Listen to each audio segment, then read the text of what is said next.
ইসরায়েলকে ঘিরে উত্তাল লোহিত সাগর। মিসাইল হামলার মাধ্যমে জ্বালানি তেলবাহী জাহাজ ডুবাতেই মত্ত হুথি বিদ্রোহীরা, যার ফলে সাগরেও কোণঠাসা হয়ে পড়েছে নেতানিয়াহু সরকার। নিজেদের প্রধানমন্ত্রীর হত্যার প্রতিশোধ নিতে ইসরায়েলগামী জাহাজে ক্ষেপণাস্ত্র হামলা চালিয়েছে হুথিরা।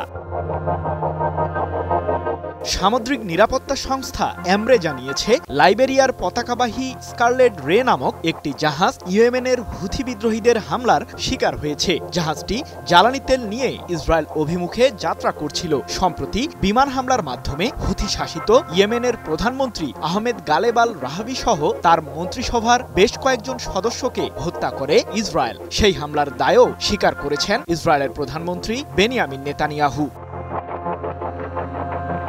ওই হামলার প্রতিশোধ ও গাজা উপত্যকায় নিরীহ ফিলিস্তিনিদের উপর ইসরায়েলের আগ্রাসনের জবাবেই ইসরায়েলগামী জাহাজে হামলা চালালো হুথি বিদ্রোহীরা। হামলায় কাঙ্ক্ষিত ফল অর্জন হয়েছে বলেও দাবি করেছে ইরান সমর্থিত গোষ্ঠীটি। লোহিত সাগরে হুথি বিদ্রোহীদের অভিযানের সর্বশেষ ঘটনা এটি। এক প্রতিবেদনে বিষয়টি নিশ্চিত করেছে কাতার ভিত্তিক সংবাদ মাধ্যম আল জাজিরা। তবে ক্ষেপণাস্ত্রটি লক্ষ্যবস্তুতে আঘাত হানলেও জাহাজটির কোনো ক্ষতি হয়নি বলে দাবি করেছে যুক্তরাজ্যের জাহাজ তদারকি সংস্থা UKMTO।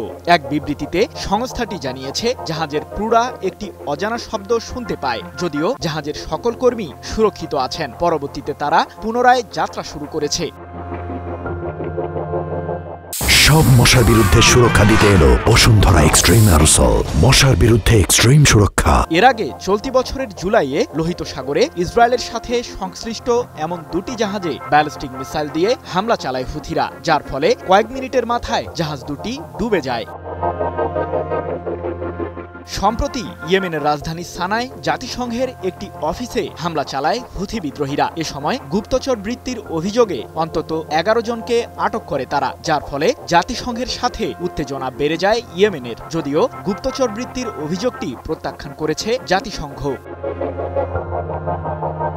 এদিকে চলতি বছরের মে মাসে ইসরায়েলের সমর্থনে ইয়েমেন জুড়ে বিমান হামলা চালায় মার্কিন কেন্দ্রীয় কমান্ড। পরবর্তীতে ওমানের মধ্যস্থতায় হুথিদের সাথে যুদ্ধবিরতিতে যায় যুক্তরাষ্ট্র। তবে সেই শান্তি চুক্তির মধ্যে ইসরায়েলের বিরুদ্ধে অভিযানের বিষয়টি অন্তর্ভুক্ত নেই বলে জানিয়েছে হুথিরা। সৃজন মাহমুদ, নিউজ 24।